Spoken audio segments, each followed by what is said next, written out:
Hi, this is Stan Bush. Hi, this is Stephanie Calvert. This is John Payne. This is Jack Hughes.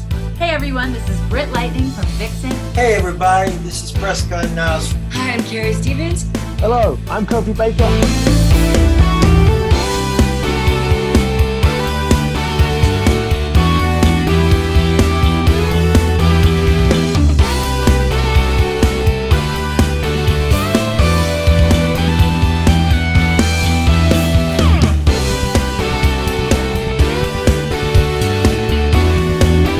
You're listening to Play That Rock and Roll.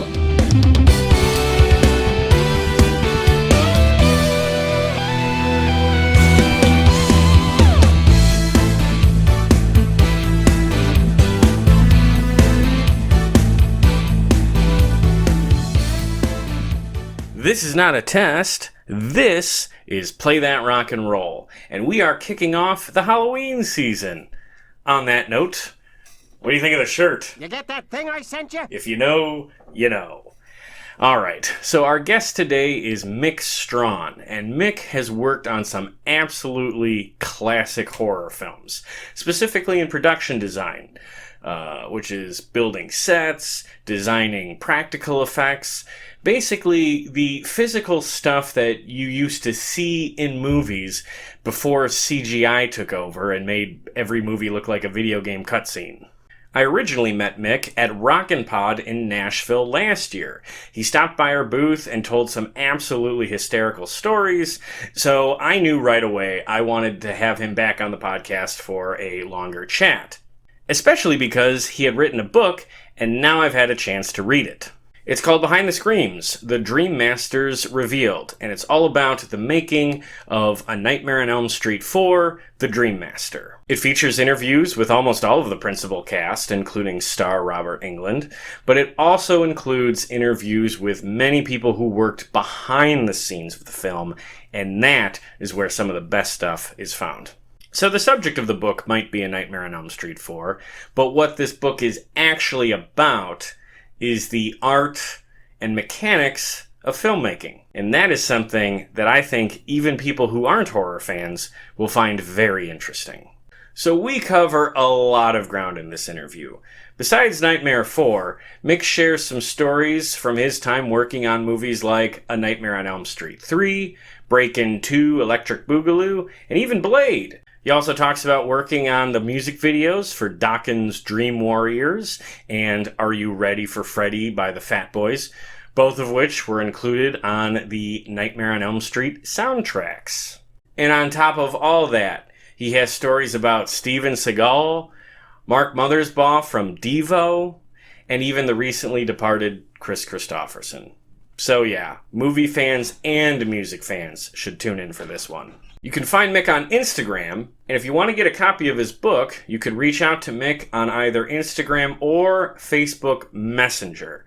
He doesn't have a public page on Facebook, and he's probably not going to respond to a friend request on Facebook, but he does check his messages. So if you reach out to him on Facebook Messenger, he will get you a copy of this book, and I'm sure he'll sign and personalize it for you as well. Otherwise, with that, here's my conversation with film production designer and the author of Behind the Screams, The Dream Masters Revealed, MICK STRAWN.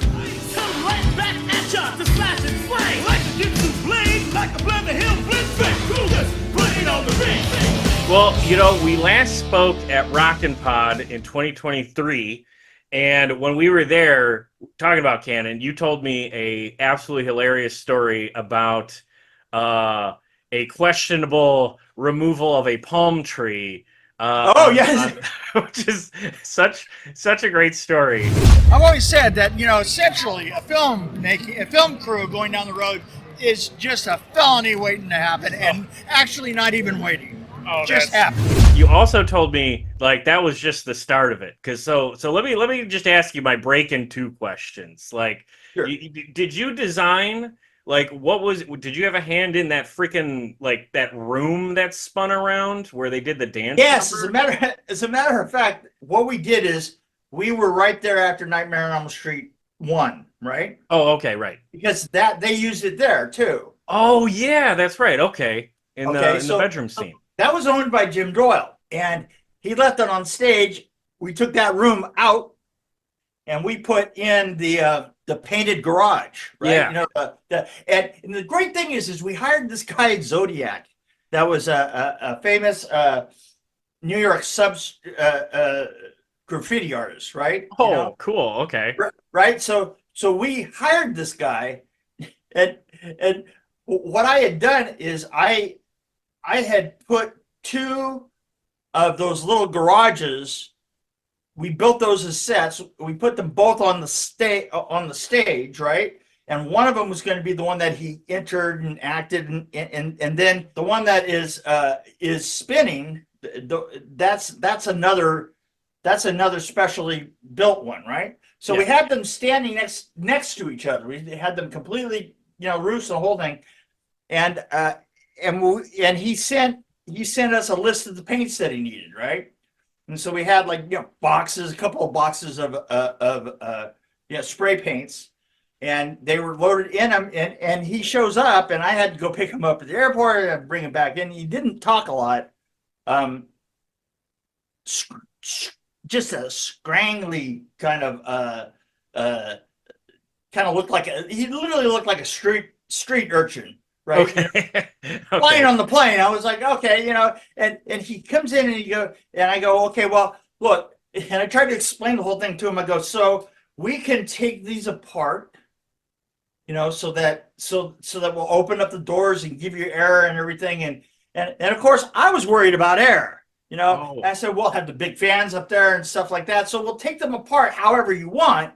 And then, all you do is just point to that wall, and we'll take that wall out, and well, we can lay them flat. We can do anything you want, right? And he says, okay, just put the cans in the rooms. And the thing is, he had to do them identical. And so he literally got in the room, closed the door, and he was in there for 5 hours. And then he comes out of it, takes the spray cans and goes to the next one and spends 5 hours in that one. Wow. Yeah, right. I was God. I know. And we're like, I swear to God, when he opening the door got everybody that was on the stage high. It was like that instantaneous release. I mean, we're trying to work on the circular rig. We're trying to pull out the old, the Nightmare on Elm Street room, and man, he'd open that door and just about kill us, right? That just fumes, or was he? Yeah, just fumes going. Oh wow! You can imagine, man, that guy was pretty whacked out. Yeah. Yeah. Okay. So then we built that up, and it was like, it was perfectly balanced thing. I remember that we needed to get this, we needed to check our final measurements as the top of it comes around. We wanted to measure what the tolerance was between the grid and that one piece. And I think that the S&A stages probably would have been about 40 feet high to the grid. And then there's all the perms up above the grid. There's an entire structure up there, right? And so I sent a guy up with a tape measure, and my friend was the key grip to the room, Alan Goodenough, and I knew him. I knew him from a bunch of different shows, and the kids up there's this PA, and he's up there, and he's like trying to retract. He takes and he measures the tape all the way down to the floor, and he gets our measurement, and then then he just lets the tape go, right? So Okay. So the tape rolls, all 25 feet goes straight up. Yeah. And of course, what happens is when it hits the tape itself, when the end of it hits, it rockets up out of his hands, goes up, little parabolic arch, and right straight down, and hits Goodenough right on the shoulder. And the thing is I'm standing I'm looking right at Goodenough, and I can hear the tape go up, and I kind of look up, and I see it, and it hits Goodenough. I swear to God, he didn't even flinch. He just went like this. He went, you got to calm down sometime. I said, I swear to God, there was nothing I could do to get that guy out of that ceiling until Goodenough left. Right. Right. So I kept kidding him, going, dude, you like literally killed a man for me. I mean, I know that he almost killed you, Right. but you definitely killed him. Right. Oh man, that is great. Well, what else was going on with that set? Because I mean, that movie, like the first movie was like kind of critically well received, but that second one is like a big dance party. It's like a weird Fantasyland version of the first movie. It really is. You know what? The first one tried to be, visceral and hip. Yeah. And the second one was like a remake of a Mickey Mantle, Judy Garland film. Yeah. From the 30s and 40s, right? Let's put on a show. Yeah. It really was. It was the break dancing version of let's put on a show, right? Yeah. One of my daughters, when she was at college, they were having an 80s weekend, right? Yeah. And somebody goes, and I guess Breakin' 2 was playing in the background, and when the credits were going along, all of a sudden somebody turns to my daughter and goes, "Hey, wait a minute! Oh, isn't that your dad's name there on the screen?" And she goes, "That's just embarrassment." Right? Up until they're out of college, sure. The fact that more people can see my name than most parents, right? Is just a matter of complete horror. Right, mortifying. More scarier than the movies. Absolutely mortifying. Absolutely. You want to say to him, you know what? Someday you're going to find this interesting, but I guess not. Right. Not really. So you know what? The only other thing I can think of with that movie is that there's this funny little moment where it's not like a cameo, but it's like you see Jean-Claude Van Damme as an extra in the background. Right. Yeah. I don't suppose you interacted with him at all. No. I did a Steven Seagal film. I know that certainly doesn't count worth shit because I did it in 2009. Ooh. Oh man. Yeah. Were you a stunt double? Yeah. It was prime Steven Seagal, right? Oh man, that's someone has done a retrospective of some of his movies on YouTube, and like those later years, it's all body doubles. Like he does a couple. It's crazy how little he's in it. What's really strange is how proud he was in the beginning of not using body doubles, right? Right. I mean, he was let's face it, he was insufferable. There's something about him and Trump that together they seem to have a lot of the same personality quirks. Oh, both are good buddies with Putin. They got the whole thing. Right. Yeah. Do you have a Seagal story? Everyone seems to have one. When I was doing the show in 2009, the place that they picked to do this the hospital scene, which had a huge fight sequence in it. Yeah. And don't ask me the name of the film because I have no idea. So they had this huge scene, and the thing is the way that they do, those kind of advanced stunts now, because they had all the typical the guys with the body armor and the big AK-47. Oh yeah. And they build an aluminum grid around a set. And the aluminum grid gives them pick points. So that the stuntmen, because stuntmen never actually fall anymore, they're pulled. Right? Oh, yeah. Okay.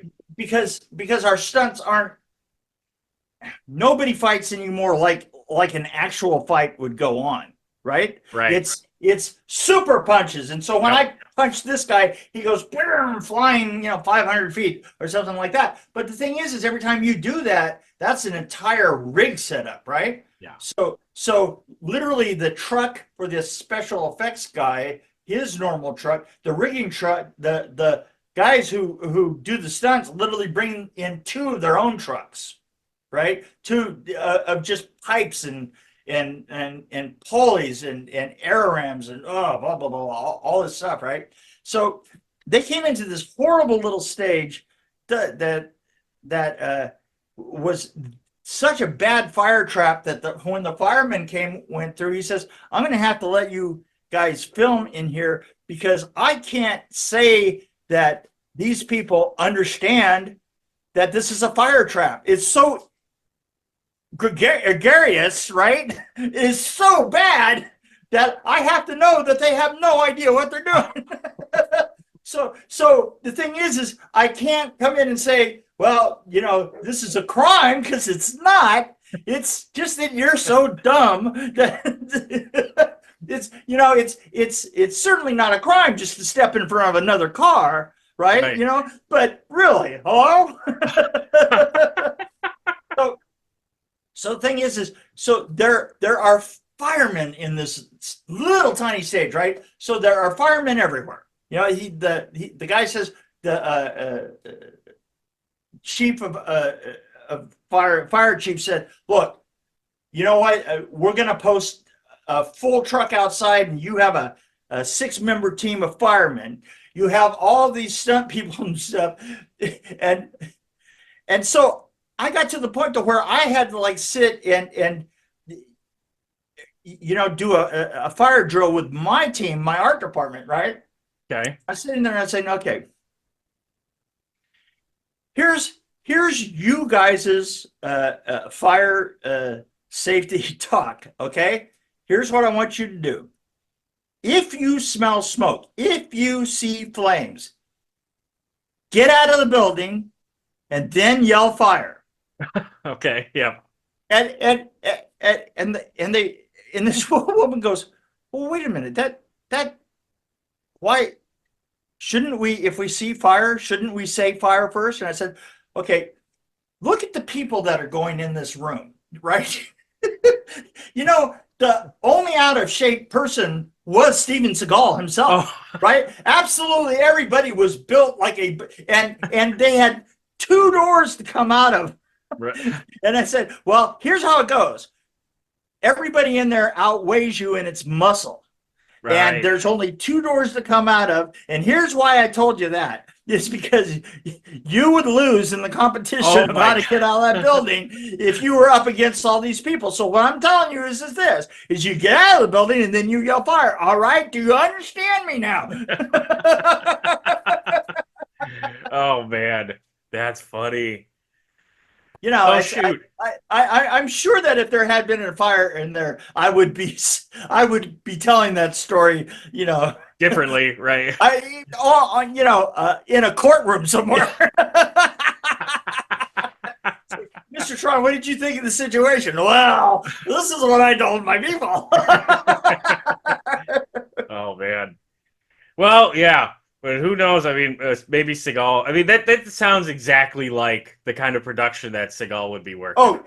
Oh, yeah. No. Who else would work with him at this point? He's burned every bridge. Yeah, low. It was low budget, and it was, really. I'm pretty sure there was incredibly shady money coming through. I have a feeling that it was probably paid in cash. Okay. So Canon is still out there. That's good to hear. Well. I figure more canon inspired. Sure. A tribute. Yeah, homage. Yeah. It was an homage. Yeah. Yeah. Well, hey, so the last time we talked, I bought your book. It took me a whole freaking year, but I read it. Wow. You know what? Wait. It was written for horror fans. There's absolutely no word in there has got more than 2 syllables. How could that possibly take you that long? I wrote it for horror fans. I read 1 page a day. That's the rule. I have a very weird reading schedule. Well, okay, so it took me a little too long to read it, but it took you a while to write it, right? Did it take you a couple of months, or did it take you a couple of years? It took me about 7 months. About 7 months. Yeah, about 7. And you know what? I'm not a writer. I mean, I just told some stories, and the thing is I got everybody else's story put together, and I made those stories very raw. I let them I let them be direct, and the thing is I think that it made a big difference in this book, in that I was there with everybody, so I knew questions to ask that nobody else would understand. And now that you read the book, you understand what I mean by that. Yes. I mean, most of the people that, or at least half the people that are in that book, didn't even show up in the credits. You know, Yeah. I mean, it was remember the credits on Nightmare on Elm Street went like this, and that was it. You know, yeah. But your credits in the '80s were, I mean, nowadays, if you deliver a pizza to the set, you're going to go in and make sure that you get on IMDb, right? Yeah. But back then, you know, it was kind of it was to the discretion more of the producer. Sure. And an awful lot of producers just didn't care, or you have to remember a lot of the times the credits are put together a year after. Right? Oh, interesting. Okay. Back then, it was like kind of odd just to see somebody puts their carpenters, you know. Oh, sure. You know, and so it's different than it is now. I mean, there's a lot of films that I worked on that I don't remember that I run across. I run across and I go, hey, I remember doing that. Hold this son of a bitch. Well, you know who does get a credit in Nightmare 4? Because I just watched it recently. The dog. The dog, of course. Yeah, the dog. So glad they have their priorities. One thing I have to say about the dog overall is that the dog is the only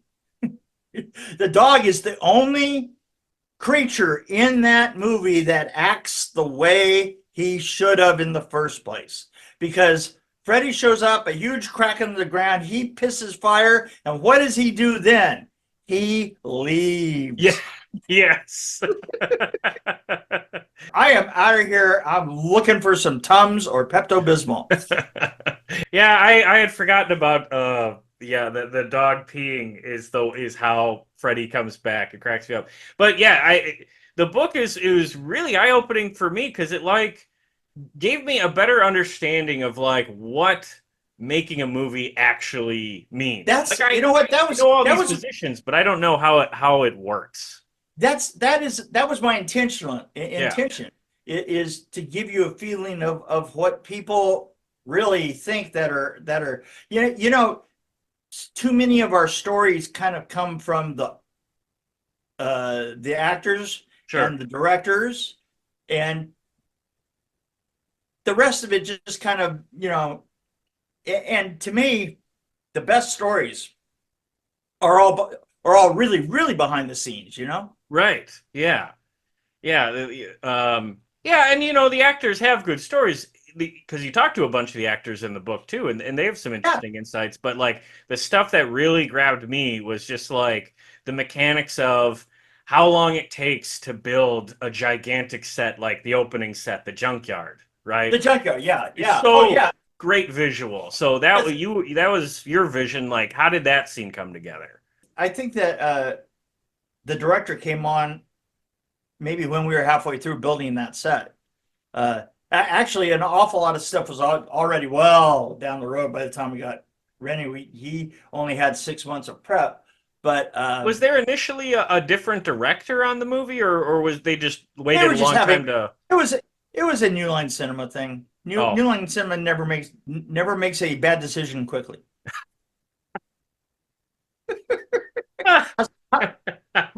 How's it? Okay. Yeah, I mean, you know, does that put a pin in the right? Yeah. Oh yeah, I got a Rennie question for you. But but let's talk about the junkyard scene. So that's in the script. That you see that in the script, and you're like, man, I've got to build this thing. How long does it take, and what do you have to do to get it ready? We started about 6 months out, and what we did is we, as it says in the book, we literally rented all the cars from one place and then rented the empty lot next door and moved them in it was about 300 cars, and moved them from there into and they were all built on the model that you see the picture of in there. Yeah. They were built in that pattern so that the people who were building the optics could could build from that pattern at the same time. And then, for the final twisting shot coming up. Yeah. And I mean, the thing is I wanted it to be 8 cars high. I wanted it to be claustrophobic and leaning in. Yeah. And the thing that I think a lot of people don't understand is that one of the themes of the lighting in that was shafts of light. Yeah. Right? So, and the thing is it does it better than most. And one of the ways that we did that is like in the junkyard that there was built-in room for a 50-foot run of every light that we were going to have. So behind it, there would be 50 feet clear so that so that also kind of goes into the making of it and trying to make sure that you've got, that you can maintain that look. Like when we were on the stage, when you see the house and you see the slow motion shots of coming into the house itself and the curtains flying, right? And the beams of light shooting across it and stuff. Here's the thing. Every time you see that beam of light, it's already traveled about 100 feet. Oh, and the way that we did that is we had mirrors at every corner. And so you would have mirror, and there'd be a bank of lights next door in the next door room of the stage. You would have a bank of lights, and they would be hitting a bank of mirrors that would then swing around the set and then come in after they had hit 100 feet. Wow. And that's how you get that really long shaft of light before you had bulbs that actually would create that kind of, because now we've got little tiny, you can pull a flashlight out and, sure. and it will have a bulb that can focus, right? Yeah. That wasn't the way it was back then. You were just more, what you did, the distance was the thing that, as the light goes the longer distance, it starts to shed off the two sides. Yeah. And you're kind of left with the imprint of the mirror. That's all the bigger the light is, and then it goes on around so that by the time it comes onto the set, it's linear. Wow. So you're playing with light. So that's and it looks great too. The end result is that it looks great. One of the things that also looked great. I want to go back, staying in the junkyard scene. I've seen Nightmare on 4 twice. Once when I was in high school and once recently. And when Kincaid is running through the junkyard and like the cars start to collapse and box them in.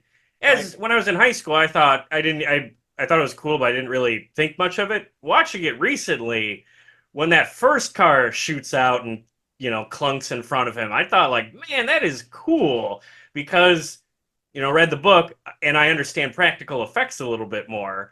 Right. That there were slides. Yeah. We had cars. Peter Chesney, the mechanical effects coordinator, worked hand in hand with me. He's a good pal of mine. Hand in hand. We had a lot of those cars were sitting on linear bearings. Wow. And kind of hidden, so you would put a pocket that would have a frame around it, okay? And that pocket would then have linear bearings on it so that you could shoot them in and out, and you could control it. That way you don't kill people. Right? Yeah, right. Because that's kind of my other thought, is just like, that's a lot of heavy stuff. I assume heavy machinery behind it to hold everything. Oh, yeah. And the other thing you don't realize is that,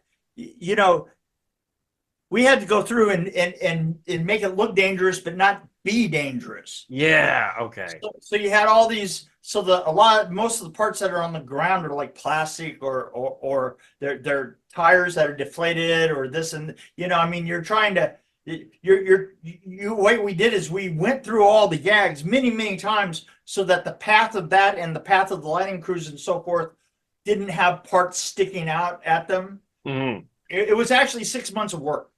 6 months, yeah. Well, what I liked about the book is that you say multiple times in it, like, what a big priority safety was for your team, because, like, you all were pretty young, and, right. It's not a union set, and there's all these things, so it's just, like, safety was key. Safety third. Yeah, oh, yeah. But one scene that I was surprised that was, like, a safety concern was the waterbed scene. I remember when I first saw that, I just assumed that it was, I don't know, like a little pool on the other side and not very complicated. I did not realize that was some gigantic contraption. Can you talk a little bit about how that? Well, the thing is in order to get that bubble effect on the bed, right? Yeah. It's called a J tube. The other side of it is much higher and has gates in it to let water come in and out, and it's almost constantly in motion because the water is going from this pressure to that pressure. Yeah. And what it is you actually create a complete spillway that is always moving the water through, right? In order to maintain that pressure on that, right? And then as soon as that is cut, then all those pumps have to die down. So and gates have to pop in, and it is very complicated. Yeah, because it has to hold the pressure. It has to keep the waterbed looking like a waterbed. And you have to get people back and forth across that. Right. And you have to have people under and Rennie kept taking more and more and more. That was a huge battle. The stunt coordinator and Rennie were going nose to nose, and the stunt coordinator finally said, "Everybody out of the pool!" And we all had to get out of the pool. The great thing about it, though, is this. Look, that was Joey, right? Yeah. The character of Joey. That guy. I spent so much time between 3 and 4 torturing that guy, and then we drowned him. I mean, right. It's funny because I've heard people say, "Wow, that must have been the worst set for him ever." I said, "Oh no."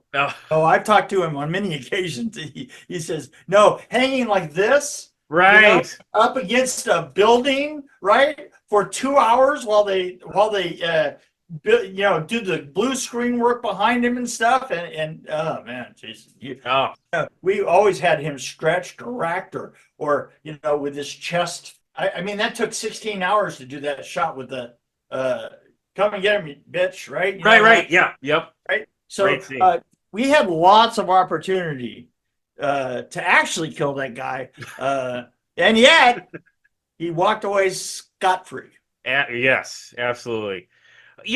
I do kind of wonder though, was there any particular reason why, like, the holdover actors from the third movie got killed off so quick in the fourth one? Was it like a money thing?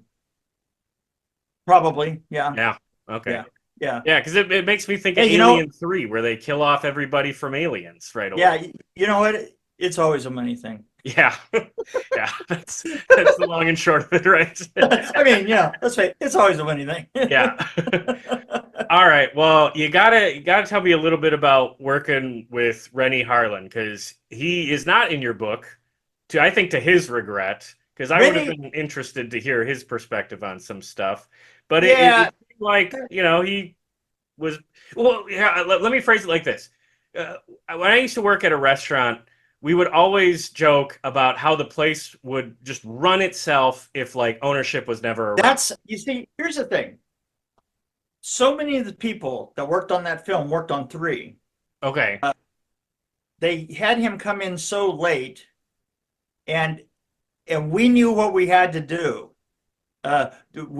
Because we only had from February until August. It was released in August. We started in February. So and back then, I mean, that's why there's so much practical.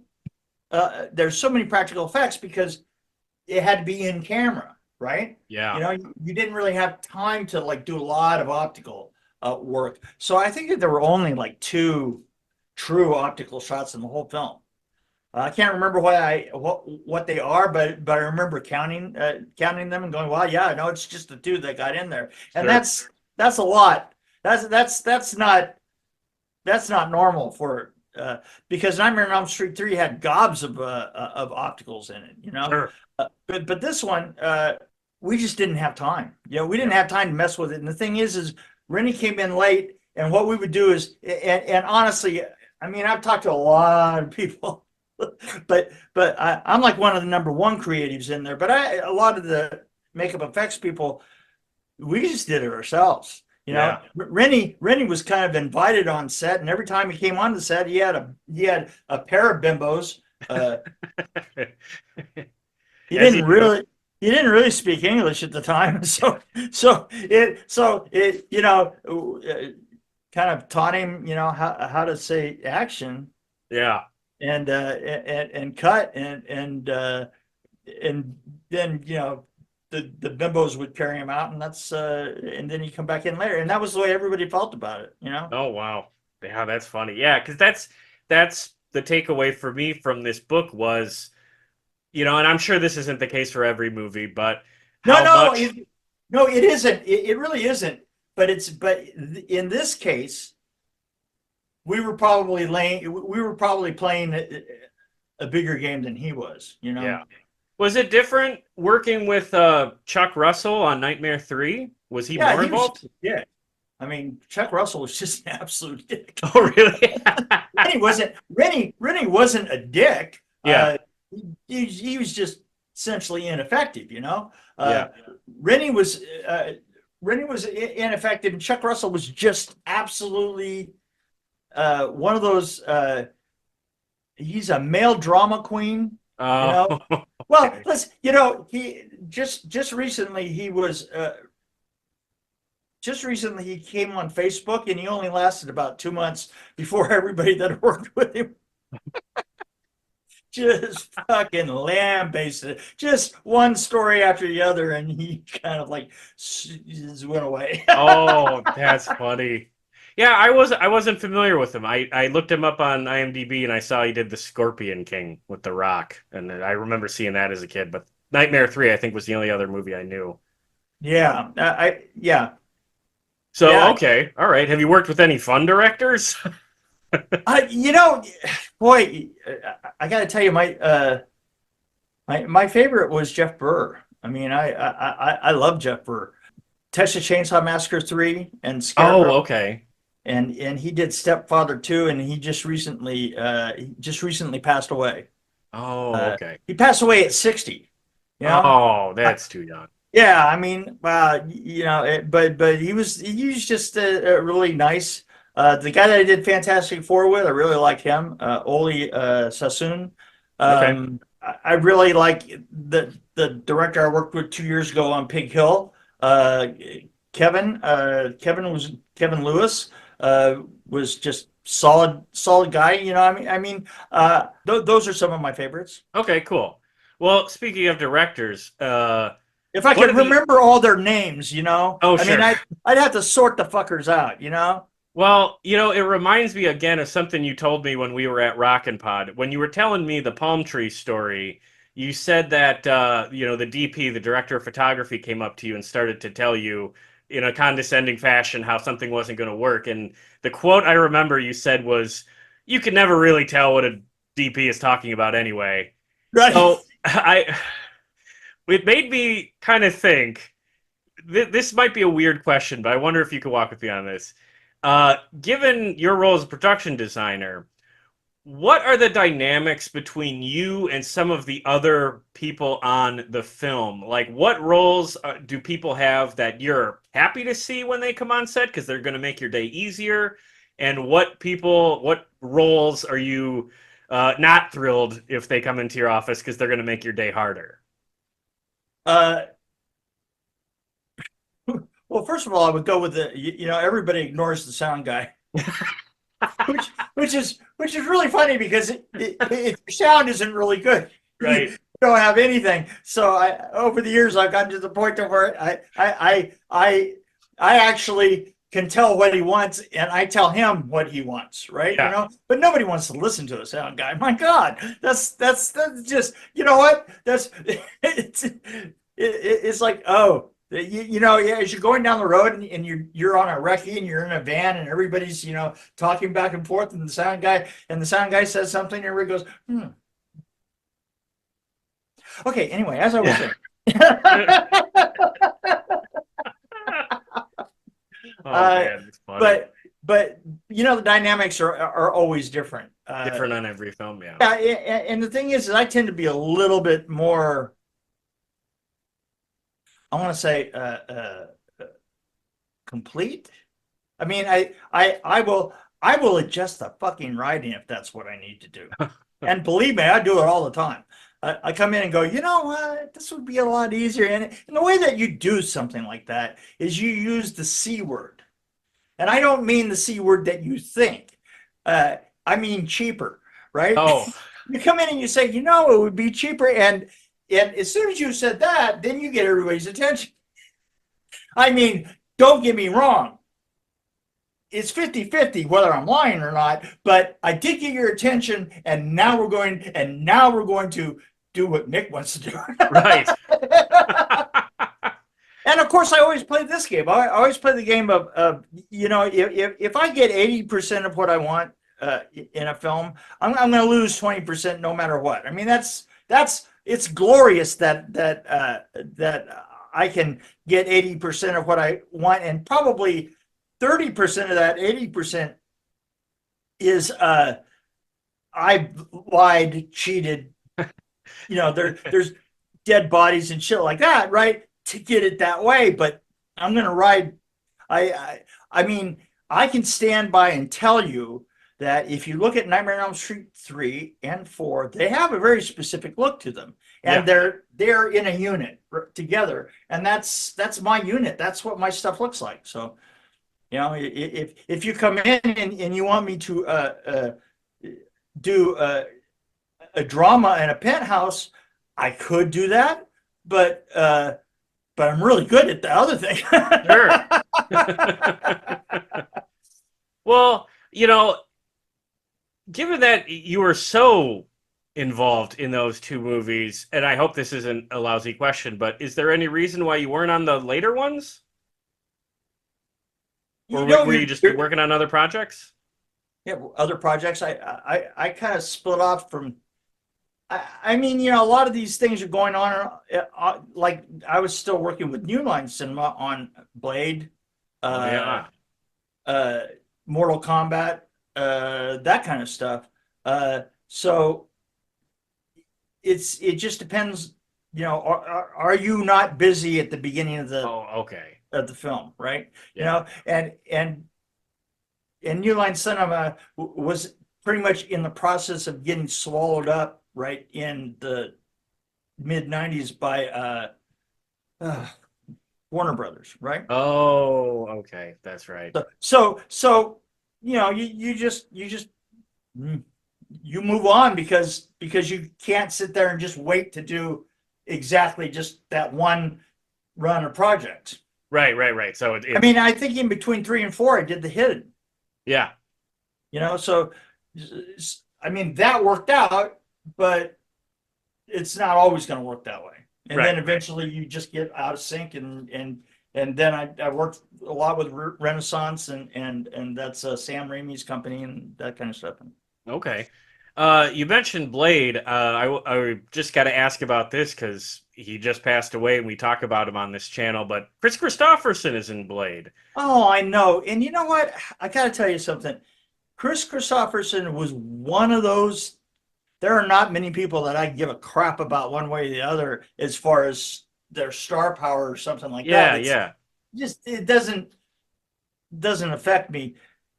Kris Kristofferson did. Kris Kristofferson, he was an idol of mine. I mean, just you know, I grew up. His music was in my wheelhouse, right? Right. You know? Yeah. If what you listen to for your life is what you listen to between 25 and 30 years old, right? Yeah. That was him, and I mean, he was in my record collection. See now, a record. Now wait a minute. You're talking to I'm a rock fan. I have them. I know. I know that you know. but he was absolutely everything that you thought he would be. He had that soft, low voice that you'd say things to him just so that he'd say something back, right? Yeah. So that you could just hear that voice, and it was always low. And oh man, that was an absolute thrill for me. Yeah, I would imagine. Yeah, I had forgotten. I had watched Blade for the first time just a couple of years ago, and I had only heard of it, but when I saw Kris Kristofferson in the credits, I was just like, oh, well, now I'm on board. Yeah. Yeah. Right. If Kris is in this, I'm going to watch it. Yeah. And you know what? He's amazing in it. He really is. Yeah. Oh, that's awesome. Well, one thing I have got to ask you before we get out of here is not movie related. It's music video related. Dokken or the Fat Boys? Who's cooler? Oh, the Fat Boys. Oh, I would think so. So did you work? Dokken was a little bit of a problem. Oh, really? What was it like working with them? Oh, they were stoned. Yeah. Really stoned. The George Lynch. Well, this is a really old story, and I'm gonna tell it again. Please.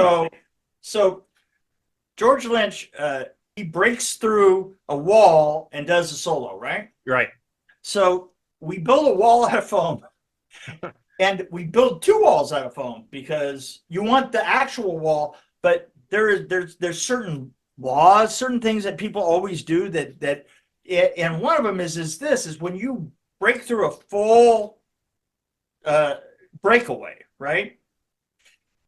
Your feet always stop because your feet know that your brain has tricked them before. Your brain has slammed them into the living room table and the corner post of the bed so many times that there's a little will he or won't he thing that goes on that makes you trip when you go. You just can't stop yourself, right? Yeah. So your feet stop and you pitch, right? And we tried to explain that to George, and George was, no, yeah, I'm not worried about that. I'm not going to go through that. I'm going to blast through this door, right? And we're okay. All right. So he gets about 15 feet back, and the music and the playback comes up to his solo, and he's got the skeleton guitar, right? Yeah. Yep. And he just runs for the flat, right? And all of us were like going, and he trips just like we knew he was going to. Yep. He pitches head over, and he goes all the way around his guitar, and his feet land. And even when he lands, he had gone all the way around and was almost going around again. But when his feet land, and he just does that bunny hop, and he twists and he lands, right? And now he just gets up and he's pissed, and he's like, "Oh, the guitar was fine, but now he stops over and he goes to the trailer," and it was like, Yeah. okay, but the thing is he wouldn't come out, he wouldn't do it again, and I had to go down there in an hour. I had to go down and apologize to him. Oh man! I had to make up what I was apologizing for, right? In order to get him out of there. And I was like, fuck, this is so fucked up. I go, the thing is it is rare when a film crew, finds a group of people that are more fucked up in general than they are. Well, a metal band, yeah, that'll do it. I'm just saying. So you the thing about the Fat Boys is they were just sweet. They were just they were just they the seem nicest like guys. fun guys. We were sitting around on those little scooters. The scooters that they drive in. Yeah, Those, yeah. Those were promoted by Honda. We're all out sitting, and it was everybody's job to spend an hour babysitting them. Well, it's because there's lots of equipment around, and we didn't know. Somebody they would goof around and wipe out some.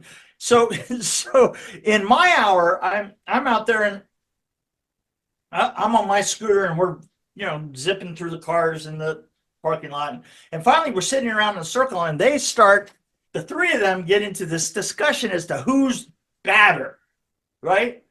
Freddy, Leatherface, or Jason, right? Michael Myers. Jason, no, it's Jason. They're very definitely, and the discussion's going around and around, and like everybody had logical reasons going back. Sure. And the really short one that had the pure gold teeth, right? Okay. And he was kind of the youngest of the group, and and after a while he's just quiet as hell, And then all of a sudden he just breaks and he goes, it's absolutely gonna be Freddy. You know why, Fred? Because the thing about Freddy is Freddy get you in your dreams.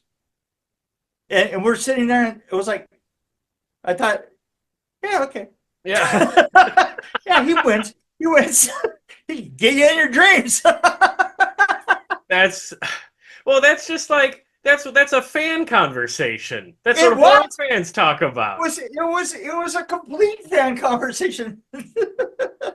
I don't. So did Dokken even give a shit that it was like a big movie? Did they like being there? They really didn't. Yeah. Well, they sure seemed. I followed them a little bit. They hated each other for a long time. Where they? Oh were God, they you fighting? could tell. You could tell that they hate. You see, that was another thing. Is this they seem to break up into a couple of little groups. Oh, okay. Them, and I just remember them looking for telephones. They all watched the stock market, right? Oh, And they were, come on, dude. Does that seem? I remember thinking to myself at the time that it was the first when I saw Don Dokken and George Lynch, the term douche whistle came to mind. Somebody said, "Yeah, fucking Don Dokken's like a douche whistle." I thought, yeah, okay, I've used douche whistle ever since. Oh, yeah, I like that. So yeah, they're watching the stock market. That is, of course, the least rock and roll thing. The least, it really was. The thing is, well, that if you read about them, the one thing that you do immediately get is that they're just session players.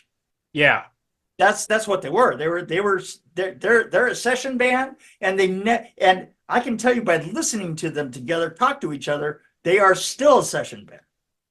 yeah. I saw Don once, like 10 years ago, and mediocre. Real proud to see Nightmare on Elm Street 3 with Freddy Krueger. Yep, that was us.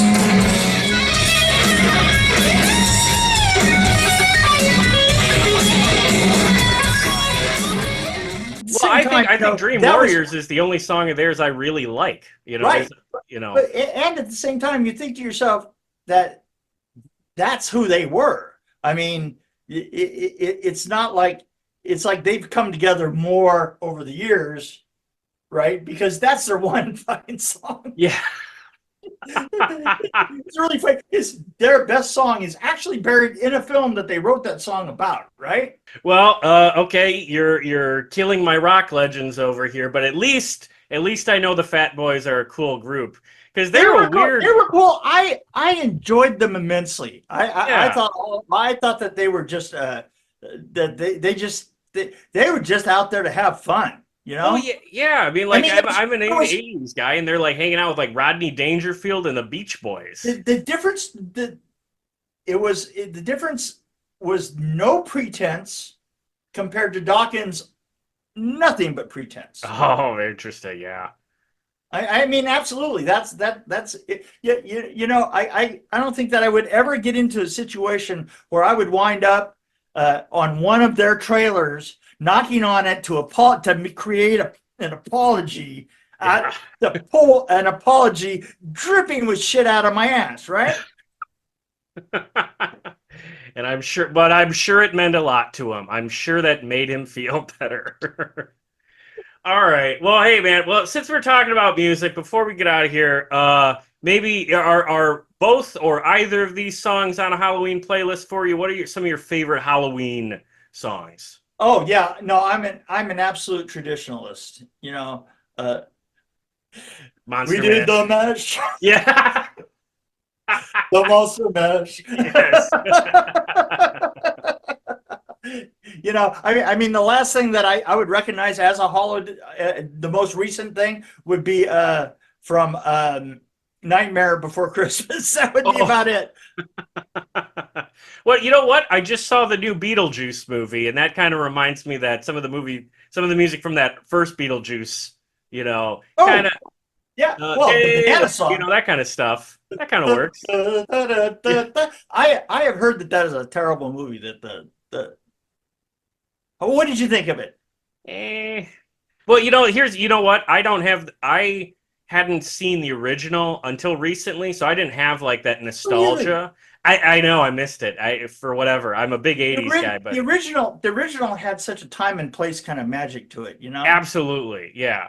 But here's the thing, the new one, I mean, I'm a sucker for Catherine O'Hara from Oh yeah, absolutely. Who isn't? Absolutely. So if she's in it, I'm on board, and I'm gonna judge it. I'm gonna give it a full letter grade above maybe what it deserves. Well, above what it deserves, right? Yeah, yeah, exactly. Oh, all right, man. Well, hey, did you talk? So I saw that you do your own podcast, and you've been doing it for years and years now. Have you covered Beetlejuice on it? I don't think that we have. I got to tell you the truth. I don't recognize. I don't remember any of them. Right? Oh, God, and no kidding. You're talking about, I think 360 something episodes. I looked at your channel. It looked like over 400. Yeah, it could be. Here's the thing. I have an engineer friend, Kurt. Kurt is amazing. All I have to do is bring my own weird sense of commentary, and I always wondered to myself if I would be able to review films. Because I would see people review films, and I would think, well, that's what the fuck does that guy know? Right? And evidently, I do have a voice at this. Absolutely, yeah, man. Yeah, I've listened to a couple of episodes. They're always funny. And I'm interested in it because, as we saw with this book and your whole career, what it takes for movies like these to be made. So you can I bet you watch movies differently than I watch movies. Oh, absolutely, absolutely. It's one thing about amongst people who watch films is that there's a certain watcher that sits there in your head and sees it as a mechanical exercise, and yet every once in a while you just get a film that you're just blown away by. Yeah, that you can't break it down anymore. You can't see it that way. The most recent one for me would be Godzilla -1. Oh yeah, the black and white version. Yes, not the color version, because don't get me wrong, the color version is okay, but the black and white version, which is not quite the same film, right? The black and white version is just, honest to God, one of the best films I think I've seen in 20 years. One of the finest movies I will ever get the privilege to see in my life. I cannot tell you how much I like this film, how much it has sophistication, and it is Casablanca for monster movies. I saw the color version in theaters, but I came out of that movie. I didn't know what I expected, but like I remember thinking like I didn't know Godzilla movies were like cinema. So plot driven. Right. You thought that Godzilla was the plot, right? Yeah. Yeah, I'm so used to monster movies from Japan just being about the monster. Right. And this was such an amazing look at sociology of a people. Yeah. At the end of World War II, just one of the best sneak up on you love stories ever. Oh, absolutely, 100%. Yeah. Oh, shoot. You know what? I just remembered. Before we started this interview, you planted a seed. I peppered you. Oh my God! And here we are. Before we get out of here, tell me your Mark Mothersbaugh story. So, I was working with an effects company, and there was a song called "Burn Down the Outside World" by well, you're better at this. Blow up the outside world. Soundgarden, right? And didn't their lead singer just die recently? Yes. God, that guy Chris was an asshole.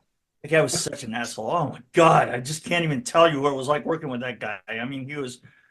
I still to this day, I should feel. In other words, I should feel a lot worse about his death than I actually do. So anyway. Hey, this is what you get. Absolutely. You told me to come on, goddammit. So Mark Mothersbaugh was directing that video, right? Now, okay. Now in the video, there's all these walls have to blow out, right?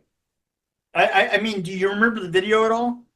I'll be honest, this isn't Soundgarden fans aren't gonna like this. I don't like Soundgarden, so I haven't. Okay, so there was this big, sort of Frank Lloyd Wright looking stone set, right? And what we were doing is blowing it up, and as the song goes up, blow up the outside world, and we would blow up the set, and we would pull everybody off, and the set was all made out of foam, and we would blow up a piece and blow up, and I was all done with big air mortars, right? Oh. And they were all on racks, just ready to go and primed to blow up the set. The thing is I had a hard time convincing Mark Mothersbaugh that that's how we're going to do it. He wanted to actually blow it up with primacord and explosives, which is too fast of an explosion. It doesn't give you a feel. It happens, right? Yeah. Air mortars are a little bit slower and can give you a more dramatic push. And so he's saying, no. He says, this has got to be. I said, I tell you what, I'll set up a demonstration for you, right? He goes, okay, that's it. That's a deal. You set that up for me. And so I took this, I set up this little wall, with green death foam, right?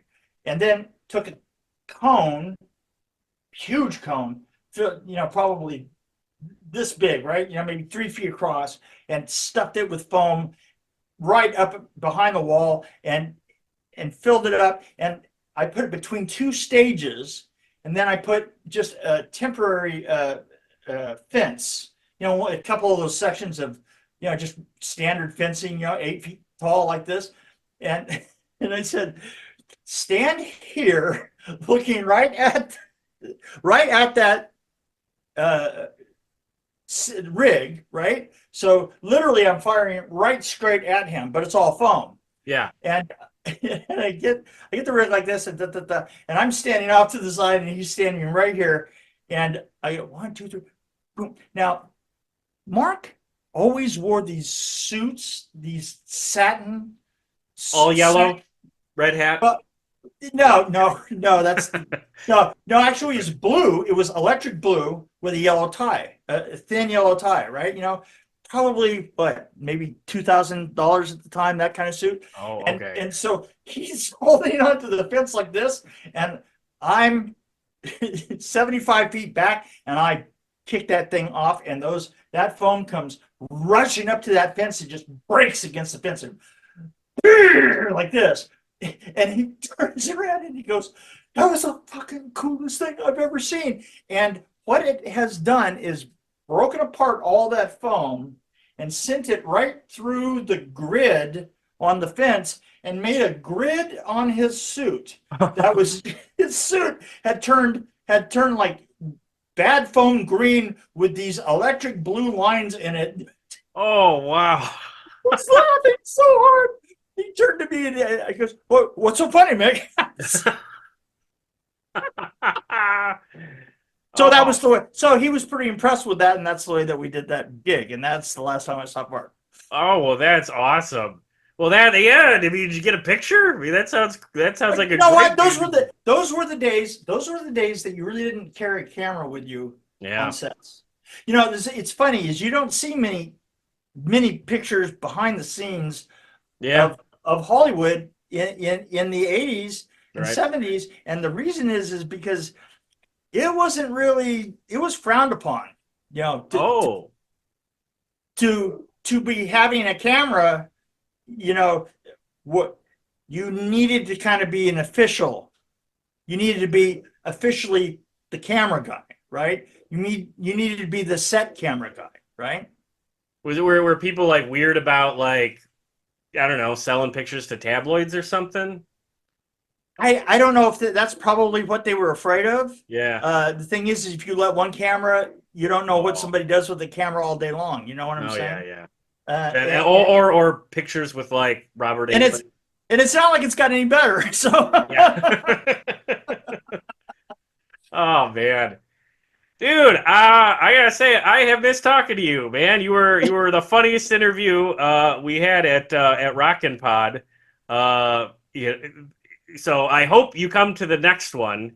This has been super fun, and man, your book really helped me because now when I'm gonna watch movies, I'm thinking more about the effects of stuff and how that stuff works. So, good job on the book, man. Are you gonna write that? Are you gonna write another one about Nightmare 3? You know what? I keep threatening to. I have about maybe a quarter of the work done for it. Okay. Yeah. Here's the problem with 3 is 4 was like such a, and I think that you get this from the book is it was a very positive experience. You know, it literally started so many people's careers. Okay. Yeah. Chuck Russell just made 3 just abysmal. You know, Okay. it's almost like I don't want to write it because I fight writing it because it just wasn't a great experience and you know there was an awful lot of assholism. Yeah.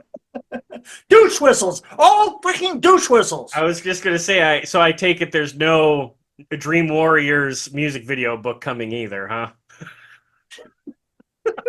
No pamphlet. No pamphlets. Yeah, no pamphlets. Okay. You know. Oh. But you can come see me, and I'm pretty damn funny. I show up in weird places, as you know. So. Yes, and that's where fans get the book, right? Do they still got to come to you? Yeah, you can always get a hold of me. You can always you know I'm on Facebook and just get a hold of me on Messenger and don't ask me to be your friend on Messenger because I'm so far behind. I have no idea. You just send me a message, right? Yeah, you're too popular. Can't get to all the. I don't. Well, I think that in this world we're all too popular. Oh, good point. Yeah, no, that's a good note. That's okay. That's the problem. Yeah. Hey, thanks for listening. You know, there's no shortage of great content out there, so you choosing to spend some time listening to this show means quite a lot. If you're so inclined, please give this podcast a 5-star rating and a positive review wherever you get your podcasts. And share our links wherever you can. Or mention this show to anyone you know looking for a podcast recommendation. All of this helps us out a great deal, and I appreciate it. You can connect with us on social media too. We are at Play That Podcast on Facebook, Threads, Blue Sky, and even TikTok. Or we are at Play That Rock RN-Roll on YouTube and Instagram. Please post a comment and say hello. Finally, Play That Rock and Roll is a proud member of the Pantheon podcast community. So if you're looking for more music podcasts beyond this one, trust me, start with Pantheon. You won't be disappointed. Otherwise, I appreciate any and all efforts you take to support us here at Play That Rock and Roll. Be sure to join us next time for more great music and stories from the world of classic rock.